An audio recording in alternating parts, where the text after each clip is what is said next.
What's up, everybody? This is the Sports League Podcast. Back for another week. I'm your host, Alex League. You got the co-host, Amanda, ready to make some picks.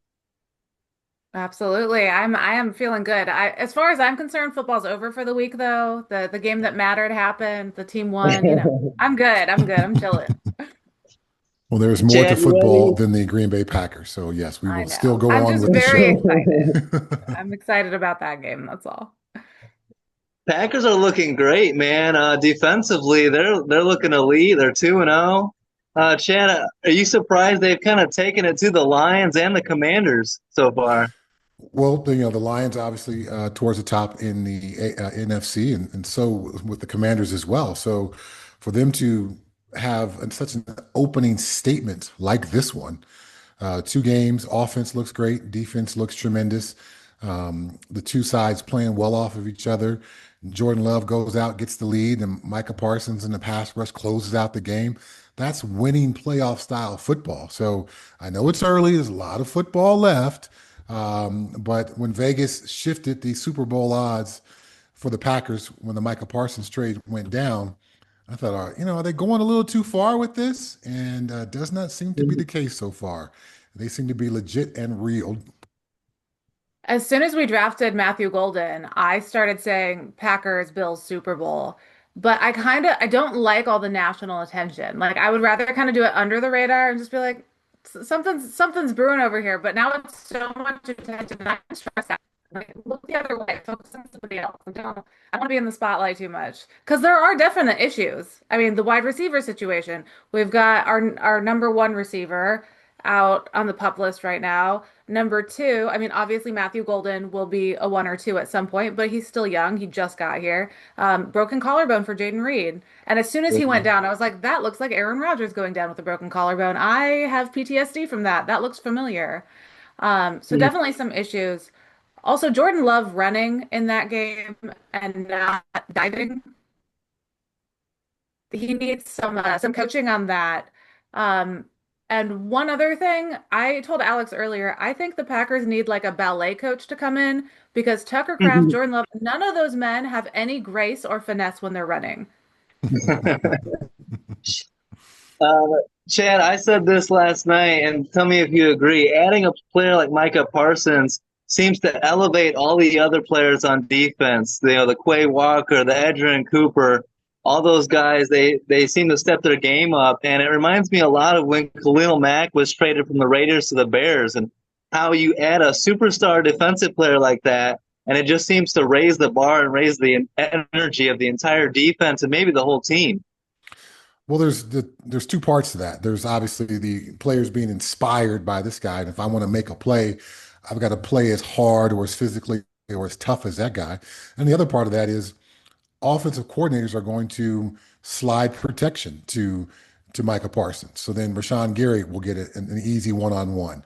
Um, Edgerrin Cooper is going to be able to pick up a half a sack because he's going to be lost in the mix while all those offensive linemen or running backs responsible for protection are looking for Micah Parsons is. So these guys will all get to benefit directly from his presence on the football field and some of these game plans that opposing offensive coordinators and offensive line coaches put together. So within that, they can get lost. And so part of the genius when I was a Pittsburgh Steeler with the Blitzburg defense is you didn't know where it was coming. But obviously, as a coordinator, you got to direct your protection somewhere.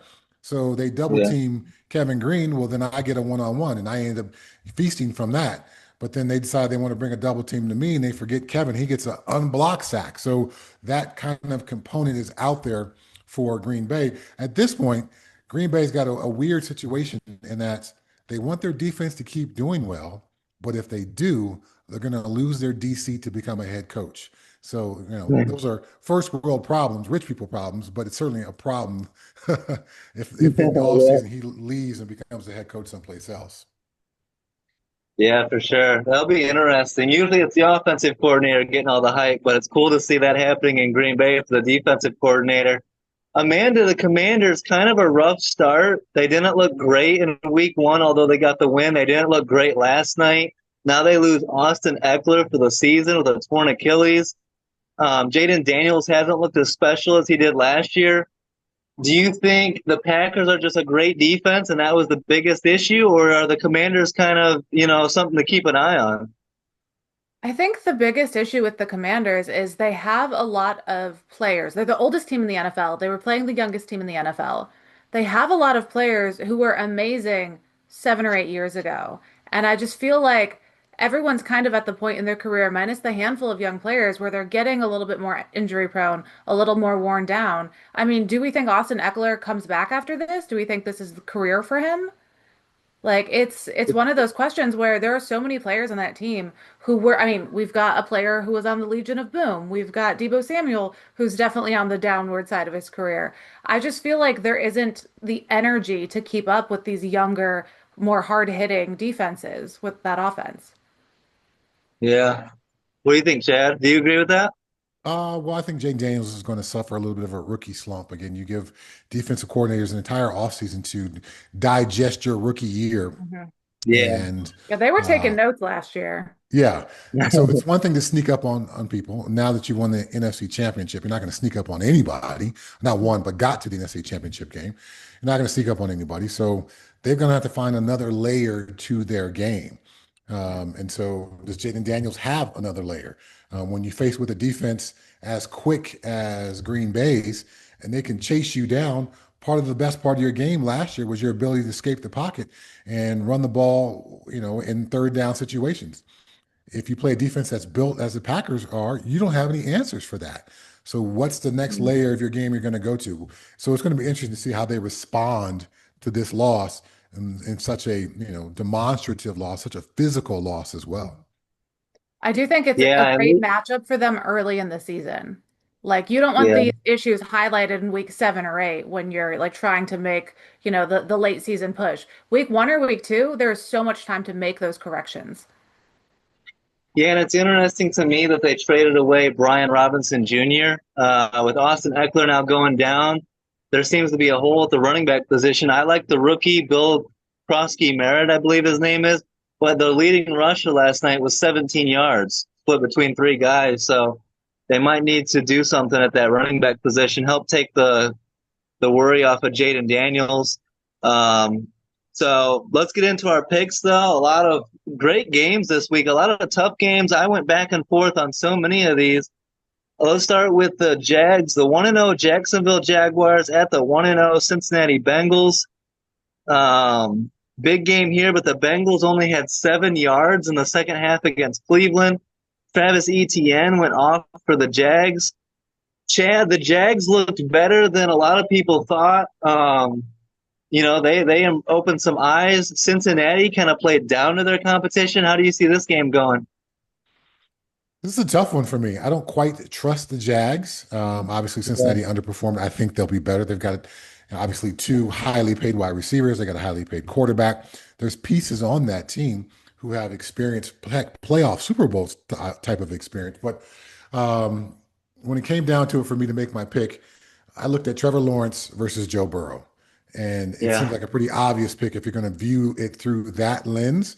So, as much as I don't trust the Bengals for some kind of deep playoff run in this game, the difference in the quarterbacks is enough for me to pick the Bengals.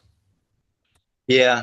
Yeah, I agree. I like the Bengals as well at home.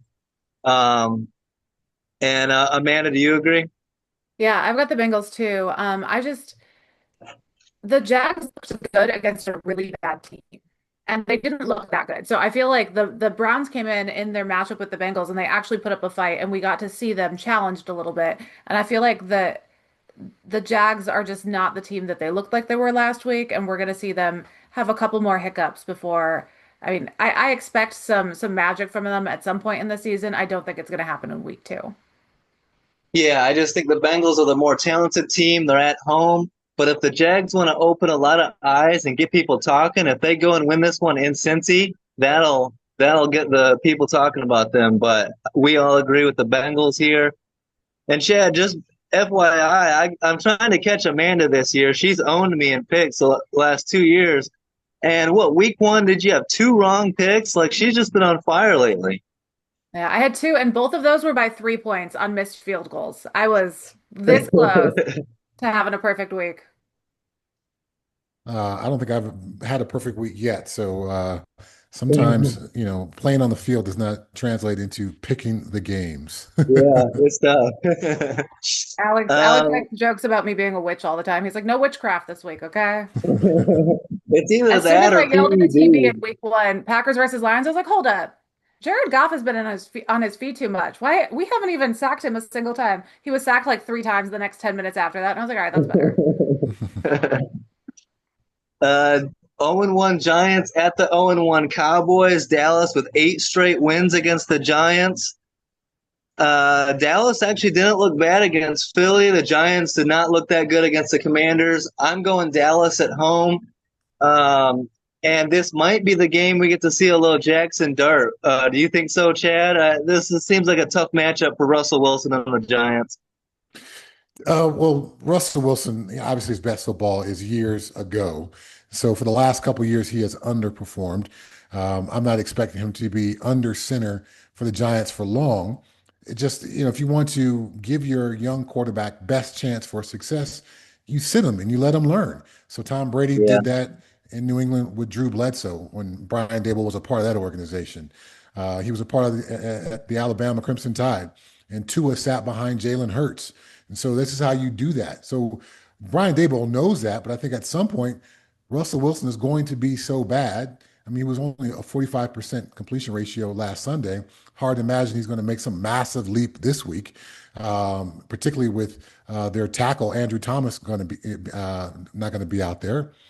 So I Yeah. got the Cowboys in this one. But yeah, Jackson Dart will make an appearance, maybe not this week, but I'd imagine before the season is halfway over. Yeah. I agree. Yeah. I don't trust Dak Prescott. I'm not a fan of Dak Prescott. If there is one situation in which I will take the Cowboys over another team, it's going to be against the Giants. The Cowboys have won 8 straight in the series, 15 of their last 16 meetings. Dak Prescott is 33-9 in divisional matchups. And most of those nine are the Eagles. So I'm gonna trust the Cowboys here. Yeah. 100%. So we agree on that matchup as well. Let's go to this matchup I'm very excited for. My Chicago Bears, who should have won on Monday night, but they choked that one away. So they're 0-1 at the 0-1 Lions. Head coach Ben Johnson returning to face his former team. And we're trying to get the Lions, we're trying to send them to an 0-2 start. Amanda, how do you see this game? The Bears really disappointed me on Monday night against the Vikings. You got a 17-6 lead and you can't finish the deal. But I have a gut feeling that Ben Johnson is going to be very prepared for this game. He may have been even looking past the Vikings ahead to this matchup. I think there's a chance Chicago shows up and steals this one. I think as good as Ben Johnson was as an OC and as good as he is with as a coach, I don't think that adds any talent to the players on the team. I think overall, Mm-hmm. if you're looking at the rosters, I think Detroit has the better roster. And if you're looking at the two losses, one of those hurt a lot more than the other one. You know Detroit Yeah. is pissed. Dan Campbell, Yeah. he was heated. So I expect the Lions to win this one for the very same reason that you think the Bears will. All right. This is a bit of a tough one for me. I think Ben Johnson knows the Lions really well, obviously. The Lions are still struggling with two new coordinators. John Moore, the offensive coordinator there, he leaves a lot to be desired in my mind. His style doesn't necessarily fit what the Lions want to do anyway. I Yeah. was, he didn't, wasn't a great coordinator at USC when he was there. He wasn't a great coordinator when he was with the Jets when he was there. So I think this marriage between him and the Lions and Dan Campbell is going to be short-lived anyway. I think Ben Johnson's going to have a chip on his shoulder and want something to prove. But I hear Amanda's point. The Lions roster is better top to bottom, but they're also breaking in three new offensive linemen on the interior. So they couldn't run the Yeah. ball very well. They couldn't protect their quarterback very well. So having said all that, 6.5 point spread, that's where the difficulty is because I can see a Lions close win that wouldn't cover. But I can also see a situation where the Bears are able to sneak one out. So I'm going to go with you, Alex, even though somehow I think I'm going to be wrong here. Yeah, this is, obviously a heart pick, but I'm going with the Bears. Jalen Johnson coming back is key to me. Jalen Johnson against Amon-Ra St. Brown. I could see him getting an interception potentially off of Goff. The key to me, whenever you play the Lions, is force Goff into a turnover, and oftentimes that'll snowball into two or three. So Mhm. if we can get a couple turnovers, capitalize on that, I'm going to take the Bears. I'm going to trust in Ben Johnson. The Lions are obviously the more talented team, but you get the NFC North rivalries, and you never know. You can throw out the record. So let's go Bears. Let's Yeah, get and, this and one. one thing about this matchup, the Lions blitzed almost 60% of last week. If you look Hmm. at what happens when you blitz the Bears, Caleb Williams can get off a beautiful deep ball with his very talented receivers. So I think there's going to be a couple really big plays for the Bears. And if they just time those right, it could go either way. I agree there. I do think the Lions will pull it off, but I'm concerned about some of those deep Chicago Bears throws. Yeah, it's going to be a must-watch game for sure on Sunday. 1-0 Rams at the 0-1 Titans. Matthew Stafford making his 224th career start against rookie quarterback Cam Ward making a second career start. Both defenses played great in week one, so I'm expecting a lower scoring game. And if the Titans are vulnerable, it's probably their run defense. This is going to be an interesting matchup. I got the Rams on the road. Uh, I just think the Rams defense is again a tough matchup for Cam Ward against a good defense. What do you think, Chad? I got the Rams in this one as well. Cam Ward and the Titans put up a pretty good effort against the Broncos last week. The Broncos underperformed. Sean Payton's play calling was terrible. He's admitted it this week. But they did get Bo Nix turn the ball over 3 times. So there's something there to that Titans team. But I don't think it's going to be enough to overcome Matthew Stafford and what looks like it's going to be one of the better front sevens in the league as far as the Rams defense. So Titans will be better. Cam Ward will continue to take strides. It just won't be enough this week. Yeah, Yeah, we're going to see a lot more penalties from Tennessee. Like last week, that was a major issue for them. I feel like they're going to be too aggressive again, and that's going to bite them in the butt. yeah, yep. Um, yeah, the Titans will be without right tackle J.C. Latham and defensive tackle Devondre Sweat as well, so that doesn't help. Let's go Patriots at Dolphins. This is a tough one as well. Trying to figure out which of these teams is worse. Both started 0-1. Both offenses really struggled. These two teams combined for just 21 points in week one. Um, Tua looked bad with going for just 114 yards and 3 turnovers. Their defense looked bad. Gave up 33 points and 7 scoring drives to the Colts. The Dolphins have owned this matchup, though. They've won 4 straight and 8 of their last 9 in New England. So everything points to the Dolphins as far as history. But man, the Dolphins look so bad in week one, Chad. I can't pick them here. And I like the Patriots. I was predicting them to go to the playoffs. I'm not so sure on that now. But I think they get this one on the road. Do you agree? I'm not sure if they're a playoff team, but I think Mike Vrabel is a better coach than what the Dolphins have. Yeah. Obviously, the Dolphins got beat so bad, they called a players only meeting after the on Monday after the game. Players only meetings are never a good sign. You Yeah. got Tyreek Hill with all the drama swirling around him, talking into cameras today, asking the reporters if they're trying to piss him off with their questions. It's been a year plus since he's had a 30 plus yard reception. So the Dolphins are struggling. The Patriots are rebuilding, and Mike Vrabel is going to ensure that they probably play a cleaner brand of football than what the Dolphins do. So I think it'll be a close game, but I think the Patriots eke this one out. Yeah. You agree, Amanda? I am so on the fence about this one. It's a mess. The only Hmm. reason I would lean the Dolphins direction is the Patriots DC is away dealing with health issues. So I think not Yeah. having your DC around working up to this game.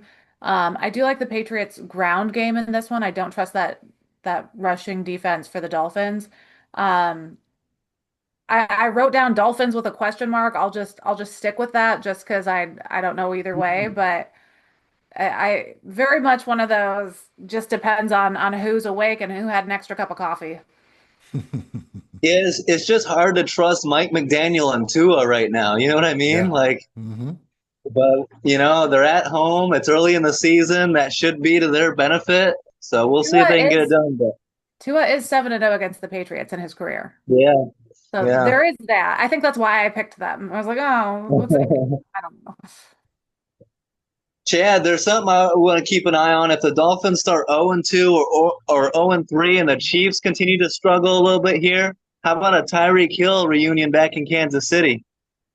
I know it's been talked about. I'm not sure about all the salary cap implications. Obviously, Tyreek Hill makes a ton of money, 30 Yeah. plus $1 million a year. So I'm not sure how the Chiefs could fit that into their cap. I'm not privy to that cap information right now. Yeah. But certainly, Andy Reid seemed to keep Tyreek Hill's head on the best. And since he's left the Chiefs, it's been one issue after another in his, off the field life. In some ways, sometimes it's just better for players to go find some new, different green pastures for them to roam on. And it seems Yeah. like this marriage between he and Tua, despite Tua being the most accurate quarterback he's ever had, really, do you expect us really to believe that? Um, yeah, that's not going to be sustainable because he's going to continue to get frustrated that he's not catching the balls that he did in Kansas City. After Yeah, the 100%. after the collarbone news for Jaden Reed, people were like, "Oh, well, Tyreek Hill doesn't seem happy," and I was like, "That is not the right personality for Green Bay." Also, we can't afford him, but like, I cannot see him fitting in well with our No. infants. Like, we have a daycare room of a team, like it's all children. Like that just isn't wouldn't fly. All right. So you're sticking with your Dolphins. All right. 1-0 49ers at the 0-1 Saints. This is an interesting matchup. Brock Purdy is out. He expected to miss 2 to 5 weeks with a turf toe injury. So in comes Mac Jones, who you could argue should have been drafted by the 49ers in the first place. No George Kittle, no Brandon Ayuk. So the Niners are dealing with some injuries to start this year, but in come the Saints team that isn't much better. Uh, they got a ton of issues on their side of the ball. No Chase Young, no Trevor Penning, no Julian Blackman. The 49ers with a new kicker in Eddie Pinheiro. This game is really interesting, but I just trust Matt Jones and Kyle Shanahan to do enough to get the win. I just don't trust the Saints at all, Chad. I'm with you. I don't trust the Saints at all either. So the 49ers come in beat up, but they got one of the best weapons in the NFL healthy in Christian McCaffrey. And I know people want to keep Yeah. Christian McCaffrey healthy for late in the season.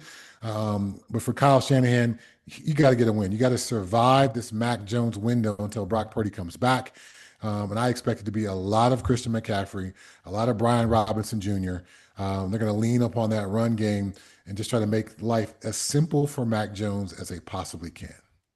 Absolutely. Yeah. And the 49ers outlook and their method of success over the past few years with Christian McCaffrey and being such an injury-prone team. I mean, send that team some bubble wrap for Christmas. Everyone's always injured, but they're very good at next man up. That's just normal for them. Playing through their stars being injured, that's what they do every single year. Yeah. Yep. That's a pretty good move to go trade for Brian Robinson, I think, with McCaffrey's injury risk and Hmm. always good to have. For sure. Um, let's go Bills at Jets, and I'm very excited for this matchup. I think it's a really good rivalry game. 1-0 Bills at the 0-1 Jets. Bills coming off an absolutely insane comeback against the Ravens. Josh Allen was as clutch as it gets. In come the Jets that, arguably should have beat the Steelers. They played really well in that one. Justin Fields looked great. 3 touchdowns, no turnovers. Chad, is Josh Allen just playing the best in the NFL right now? I mean, that comeback against Baltimore was ridiculous. If he's playing that good, no one's going to beat him, right? You got to give him a massive tip of the cap. Yes, to be able to pull that off. But I'm still going to defend my guy, Patrick Mahomes. If Patrick Mahomes is on the Bills, I think they have a similar level of success. Patrick Mahomes, while the surrounding cast, is a bit disappointing in week one for him, he's still, in my mind, probably the best quarterback in the league, with apologies to Josh Allen, what he can pull off. But to go back to this game specifically, I love what the Jets did. with Justin Fields, and I think Aaron Glenn's going to be a good coach, and I think they're going to try to Mhm. take advantage of Justin Fields' skill set by running the ball. But the Bills are just a better team from top to bottom. The Jets are in more rebuild mode or try to build mode. The Bills are in Super Bowl mode. So it's just teams who Yeah. are at very different places in their journey. I expect the Bills to win this game. All right. Amanda, it should be a hard fought game. And one thing about it, Ed Oliver's out, and he had a big role against the Ravens, that strip sack He fumble. was the MVP of that game. Absolutely. He Yeah. made so many big plays. And an issue for Buffalo in week one was limiting the run game. They gave up the league high 238 rushing yards. And then you look at the Yeah. Jets, who have this beautiful young running back duo in Braylon Allen and Brees Hall. I'm a little Yeah. worried about a similar high running situation here. I do think the Bills will pull off the win, but I think it's going to be pretty scrappy. Yeah. I could see the Bills winning it by 3, but Justin Fields is my quarterback. I Oh believe in no. Aaron Glenn. I'm feeling these Jets. I feel like that defense can give Josh Allen more problems than the Ravens did. I think they match up better. Give me the Jets at home.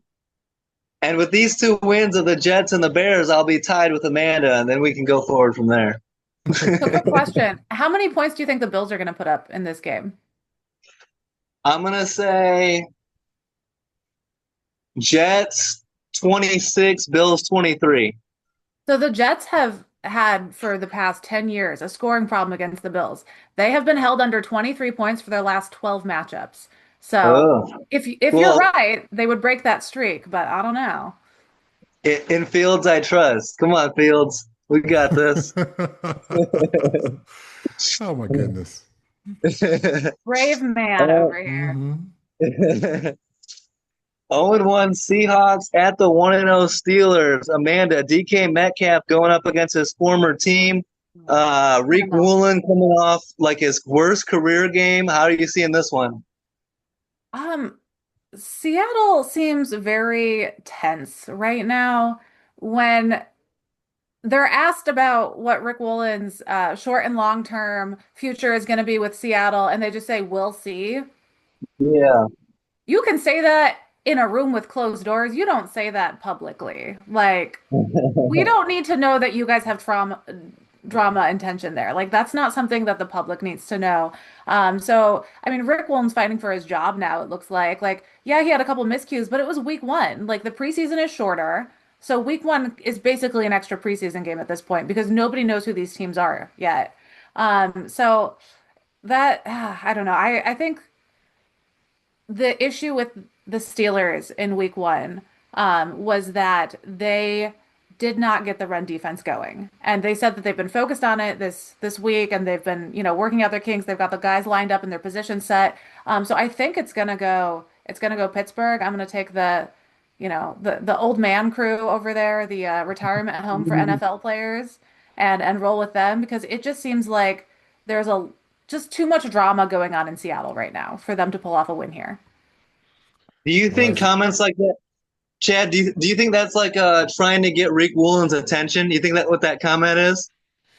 Yes, but you don't get players' attention through the media.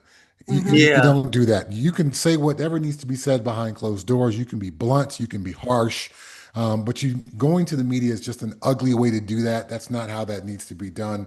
Um, Yeah. that typically is going to backfire a majority of the time. And as the Yeah. resident old man on this podcast here, I take offense to the, suddenly old man can't get it done. I, Um, I said they were gonna win. I said I picked them because they're mature and older and they like let players Okay. go when they're just chilling. Also, I love that old man crew. Okay, right on. All right. My old Um, quarterback is there, okay? this is the Chad Brown Bowl, the two teams I played for the most in I the love league, it. so Seattle and Pittsburgh. Um, yeah, Seattle's got a little bit of dysfunction going on. Traveling across the country is always difficult. Those time zone changes can be taxing on the body. I think it's enough for the Steelers to get the win. Aaron Rodgers with 4 touchdown passes last week. He talked about looking at the tape and knowing that he looked slow. So I'm not sure what's going to happen since last week, how quick. if there's a quick fix for an old man looking slow, because if there is, I want some of that. If Aaron Rodgers has got it, if it's ayahuasca tea or Let's whatever sell it it. is, Let's market it. We'll bottle it up. It'll be great. yes, yeah, that would be The fantastic. Commanders could use some too. Yes, but if he's recognizing that as an issue, it's vowing to be better. And I think Arthur Smith and he will get on the same page a little bit more this week as they start to chip away at their relationship. I just expect the Steelers to get another close win like they had last week. Yeah, I agree. I got the Steelers winning. There's just something about I mean, Sam Darnold surprised me last year with the success he had with the Vikings, and I picked him foolishly. I picked him to win week 1. They're in position to win the game, and here's a Sam Darnold fumble in the clutch. So I can't pick the Seahawks again. They burned me. So I'm going to go with the Steelers.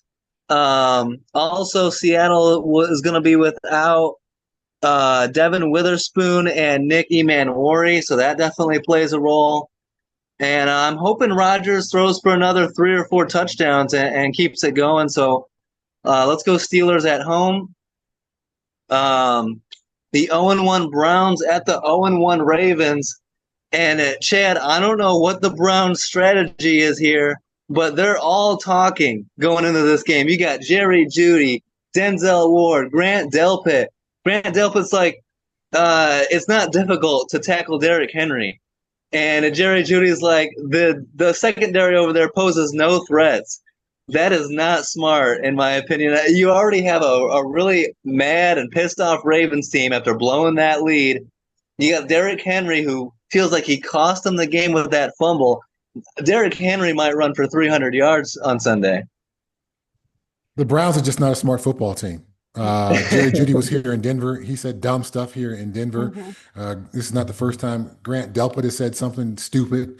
So yes, I Derrick feel like Henry. they say it just to push buttons sometimes, though. Yeah, But are you trying to push buttons or are you trying to win football games? Are you 'Cause trying to get pancaked?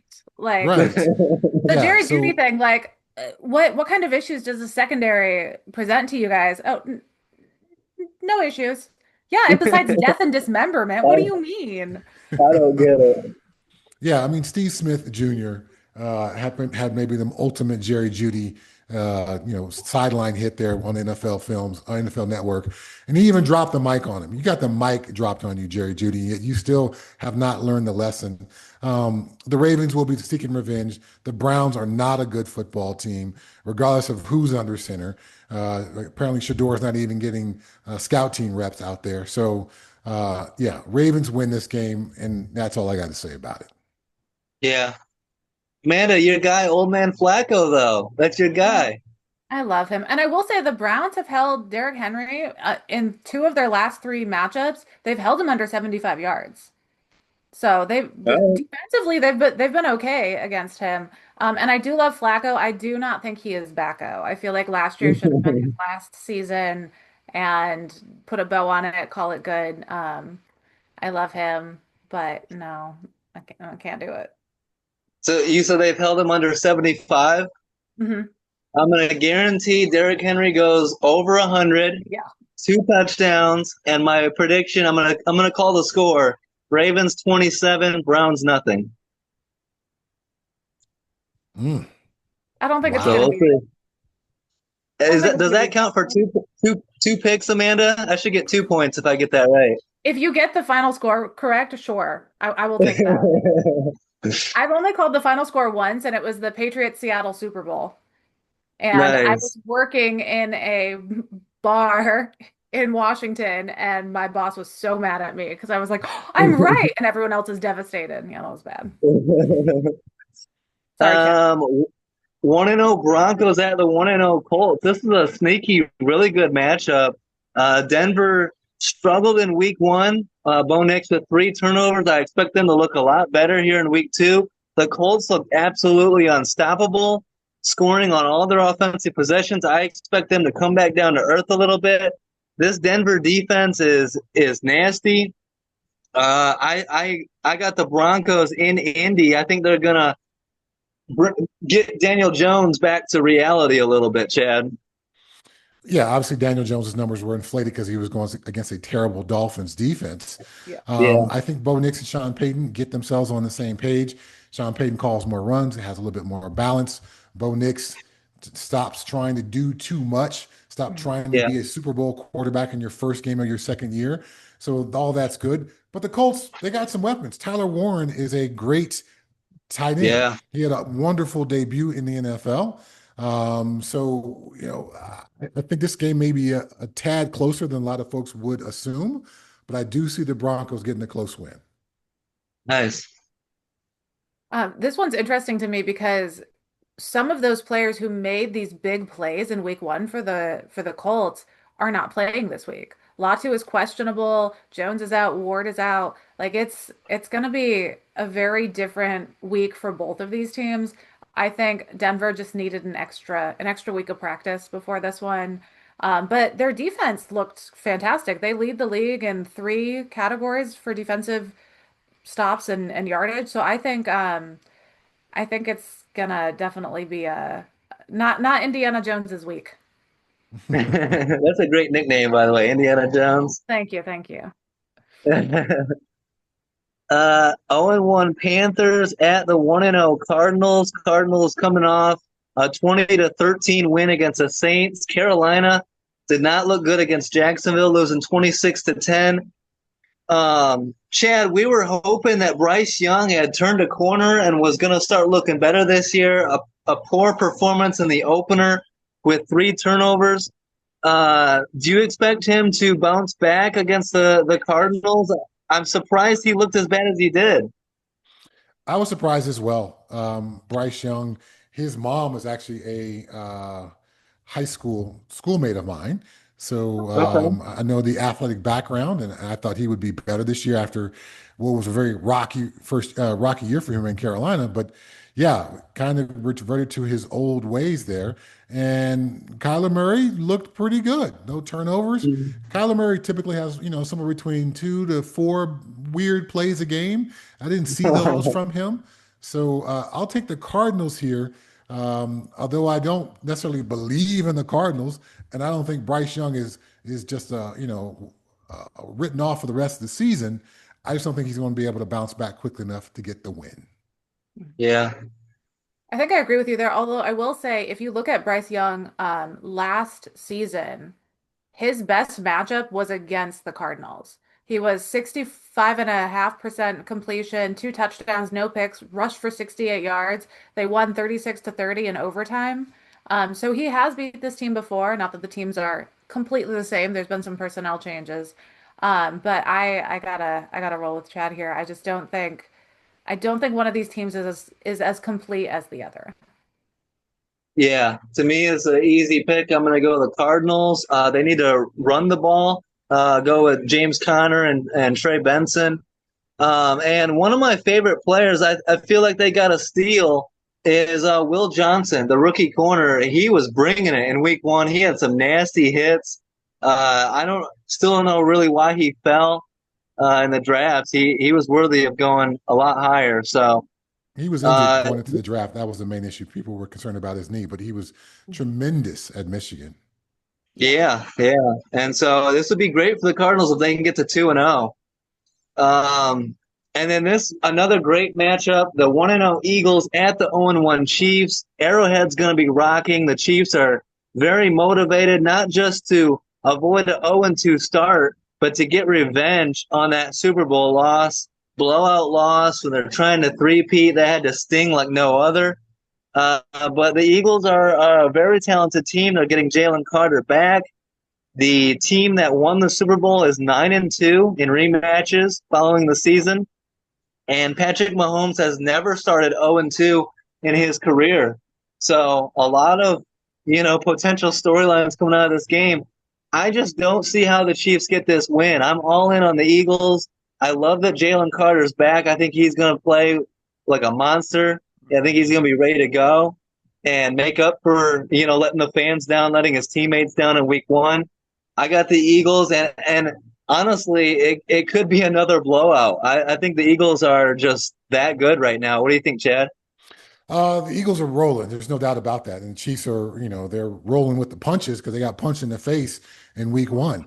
Their secondary didn't look very good. The offensive line issues not quite as bad as last year, still showing up. The receivers and Patrick Mahomes not on the same page yet. The Chiefs are resilient. Obviously, Andy Reid's a great coach. Patrick Mahomes is a great quarterback. So I expect him to improve as the season goes along and right most of these issues. And they got off to a slow start last year. I just don't think they get right this week against that Eagles team. Too much size up front, too much ability to run the football, too much ability to dictate the pace of the game. So yeah, it's the Eagles, and they put the Chiefs in a 0-2 spot. Yeah. Everything that we have noticed about the Chiefs team over the last 14 months has just been like the vibes are gone, the magic is gone. Everyone seems to kind of just have something, just a little bit of a block as a team. And then you look at, I don't know how to say his last name, Joshua, the Eagles' backup edge. He's facing his former team, Joshua Uche. What? No, Oh, I don't know how to say his last name, but I think he's going to be feisty against his former team because he did not leave the Chiefs on a good note. He had some negative stuff to say about them. He's going up against his former team. He gets to get after Mahomes in this one. I think he's going to look even better than he did in week one. He had a pass rush win on a play that almost was a pick against Dak Prescott. I think they're going to be scrappy and ready to go. And it sounds like from the media that the Chiefs are just focused on getting payback more so than just winning. And I feel like the focus should be less on revenge and more on just how do we improve this team? How do we get to the next step and pull off a good win here? Yeah, revenge is not something that's even possible. You can't go back and right the wrong of last year's Super Bowl. You got to find a way to win this year's game. And if you're focused on what happened last year, your focus is not right. yeah. Yeah, and I just feel like the Chiefs are lacking some talent. They need some more playmakers. They're lacking at running back. They need some help at receiver, and so a trade might be necessary. Um, Kelsey is getting old quickly. Chris Jones is getting old quickly. So it's like they need a boost of some young talent, some new talent. And Hollywood Brown had a great week one. I mean, 16 yeah. targets. He looked pretty good, but I mean, with your receivers getting suspended and then Travis Kelce taking out Xavier Worthy, like yeah, they're just kind of kicking themselves, like they're hurting themselves so much right now. Like it's just Yeah. definitely. I think them starting 0-2 might bring Tyreek in, which is what you want. So maybe you should be rooting against the Chiefs here. I only want it just because I'm calling it. Of course, I don't want the Chiefs to get better. So Fair. we know how the refs love the Chiefs. Mm. Um, all right, and then these three games to end the week are all tough ones. Sunday Night Football: the 0-1 Falcons at the 1-0 Vikings. Minnesota with a big comeback win over the Bears after trailing 17-6. Atlanta almost won that game, could have won that game against Tampa Bay. Younghoe Koo missed a field goal to tie it late. Falcons are looking to avoid an 0-2 start. Chad, what were your thoughts on J.J. McCarthy? He started slow. He threw that pick six, but he seemed to bounce back pretty nicely to get that win. And do you expect that to translate in the Sunday night? I do. I do. I think obviously your first start is going to be a ball full of nerves, and you're going Yeah. to not be able to think and process very clearly. That was clearly the case there. But as the game went on and the nerves got less, we saw the ability that gave Kevin O'Connell all that confidence in this guy. You got rid of all these other quarterbacks. You let Sam Darnold go in free agency because you were confident in this kid. And the kid rewarded that and was able to stay mentally strong and show his football character to come back and get a win. And I think they get the win here against the Falcons. I love Michael Penix. I think there's a gunslinger aspect to him that's just awesome. But the Vikings play a pretty complex defense. They've got a defensive coordinator who likes to draw up some very unusual blitzes. They'll bring pressure from all different ways. They will be missing Harrison Smith, one of the brains back there in that secondary, but I still think the Vikings and J.J. McCarthy have enough to get it done over what I think of as a Falcons team that could possibly start the season 0-2, but is somehow better than what they were last year. Yeah. Yeah, it's going to be interesting, Amanda. The Vikings also, Andrew Ginkel is going to miss it, and starting left tackle Christian Darrisaw is an opportunity for Atlanta to take advantage of some of these injuries. But do you think it'll be enough to get the win? This one, these are the two games I got wrong last week. I picked the Bears, the Vikings pulled off the win. I picked Atlanta, and then Baker Mayfield got mad at me for it. Something that I didn't even realize was going on. JJ McCarthy welcomed his first child this week, with his fiance. So maybe that's why he was a little distracted going into last week's game. Maybe she was having contractions before the game or something, and it just took him a quarter or so to wake up and get his head in the game. But I really like this Vikings team. I think I have to take them here because the fourth quarter of last week, if that is who shows up to this game, I think it's going to be a very lopsided game. Well, if he was distracted last week, don't you think he's going to be tired this week, though? Nah. Mama knows he's got a game this week. He's sleeping in the guest room. She's got it handled. They've got a nanny. The mother-in-laws are in town. No. They've got support. He's good. As a husband who did midnight feedings during the season, that was a tough year. That was a very tough year. Yeah, but the first week, everyone's there Yes. for the first week. Everyone's Yeah, excited. You get that 2 week yeah, window as a new parent. Yeah, You are yeah. And the correct. newborn just sleeps 23 Yeah. hours a day. 6 months from now, he is going to be looking haggard. Yeah. But for right now, he's got it covered. Okay. I'm going to go with the Falcons here. I need to make up some ground on Amanda. I was pretty impressed with Michael Penix doing that dive for the touchdown to tie it up late, or to take the lead late. Get Bijan Robinson involved. I liked, opening drive of the game. He goes for like 50-yard touchdown. So he is key. They're getting Drake London and Darnell Mooney healthy for this game. I'm going to go Falcons in Minnesota. And I guess maybe it's like JJ McCarthy being a Michigan quarterback and me being a Michigan State fan that I just can't root for him. So let's go Falcons. Um, Amanda, you talked about your boy Baker Mayfield. He's going to the Texans on Monday Night Football, trying to get to 2-0. The Texans are going to be tough. It's in Houston. We know that defense is nasty. Their CJ Stroud is going to be ready to go. Do you think the Bucks can get this one on the road? I do. I feel like the Texans, both offensively and defensively, have fallen off since that 2023 season. I Yeah. mean, the last time they matched up, CJ Stroud threw for 470 yards and 5 touchdowns. Like his rookie season was amazing against this team. Obviously, Todd Bowles hasn't forgotten that matchup, but they're not quite the same team as I thought they would be coming into this season. I think they're still kind of warming up a bit. And the offense was kind of delayed. There was a lot of slow plays. Like they just didn't feel like they had any sense of urgency in week one. And I think the Bucks defense is going to take advantage of that. I agree. Yeah. No Joe Mixon. Nick Chubb not quite able to get it done for the Texans. CJ Stroud, some of the shine is starting to come off a bit there. It's easy to catch the league by surprise. It's harder to do it consistently. And we see that all the time with some young quarterbacks who have success early and then are unable to meet that level again. Could he get things going as the season goes along? It's certainly possible. But I think the Bucks and Baker Mayfield are just further ahead than what they are.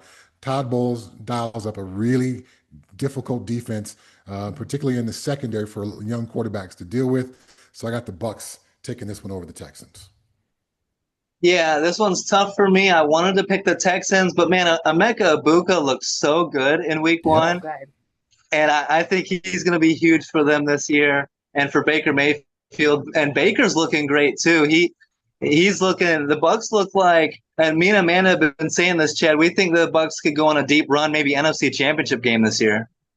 That's certainly in the possibility. Now, of course, there is a couple of teams in a very Yeah. hotly contested division that Amanda's sitting in front of a helmet of who could possibly have some argument with that. Well, I've got for now, obviously a lot can change. And if Green Bay keeps breaking collarbones, then we'll see what happens. But right now I have Tampa Bay, Green Bay, the Yeah. the Bay NFC Championship. But I called them the Parsons. So obviously, it was a very early pick there. Another thing in this matchup that I'm concerned about is that O line for the Texans is Swiss cheese. It's got holes everywhere. And then last week they weren't particularly blitzing like they normally do, but Todd Bowles loves a good blitz. I think Yeah. CJ Stroud is going to spend a lot of time on the ground. Mm, Yeah, they need Joe Mixon back badly, and I think not badly. having Tank Dell was such a him and CJ Stroud had such good chemistry. So Yeah. and then so I'm excited for two games on Monday night. Do you guys like the back to back games on Monday night? I love the late start, the 10 p.m. I thought I was Well, tripping when I looked. I thought I wrote it down wrong, and I was like, "Are there two games? What is this?" I didn't even realize until I was doing my notes. I was like, "I wrote something wrong." What do you think, Chad? I'm not necessarily a fan. After a long football weekend of Saturday college games, long Mhm. football weekend of Sunday games, to do two games on Monday night, maybe this is where the old man in me and now is speaking. A double header on Monday, it's too much football. Doubleheader Sunday. I don't want extra football during the week. Like if I'm gonna skip a game during the week, it's Monday or Thursday. Don't put two games on one of those days. Like, come on. Yeah, I'm with you. Yeah, I agree. I think that I'd rather have. I like the 9 a.m. the early morning game on Sunday. That's better than the late I Monday do night. like that. You're East Coast. That's 6 a.m. here. Yeah. Absolutely the hell not. No, thank you. No, absolutely not. No, I no am early not football. waking up for 5 a.m., 6 a.m. kickoffs. I don't care. No. I will see the end of the fourth quarter as I'm drinking my coffee in my PJs. That's fine. Yes, there you go. Chargers at Raiders. Both teams 1-0. This is going to be a great game, though. Both teams with big wins. Justin Herbert looked great in Brazil, outplaying Mahomes on Friday night to start the season. The Raiders traveled across the country with a 10 a.m. local time kickoff and beat the Patriots. Geno Smith throwing for over 350 yards. Uh, these teams are both looking good. The only thing is Brock Bowers not practicing with a knee injury. He hopes to be good to go for Monday night. Could the Raiders potentially start 2-0? I don't think a lot of people would have seen that coming. What do you think, Chad? I believe in Pete Carroll. I did a coaching internship with him in Seattle. He's got an infectious energy. His teams tend to maximize what they have available. Clearly, he's already done that, create that belief with the Raiders. I think the Brock Bowers injury is pretty significant. Even if he's Yeah. able to go, a knee injury for a tight end who's got to make all those cuts and turns and be involved in the run game, that's a difficult ask for that guy to come back from that. The Chargers, what they were able to do with Justin Herbert, and I anticipated because it was a Harbaugh coach team that they would be like Michigan and try to run the ball and play a little bully football. They came out and showed trust in their quarterback and slinged it all over the yard. So we all knew Justin Herbert was incredibly talented, but he always left us wanting a little bit more and left us a little bit flat from time to time because of maybe his trust in his coach and his coach trusts in him. They seem to have taken the next step offensively with him under center. So I got the Chargers winning this one, although I think the Raiders will play better than most people expect. Yeah. I agree with everything you said. I think Brock Bowers is like the highlight of that Raiders offense. So him not being available is going to be an issue for them. And I absolutely agree with you. I did not see the hype of this Herbert quarterback situation. Everyone was so hyped on him. He gets there, and I wasn't seeing it for so long.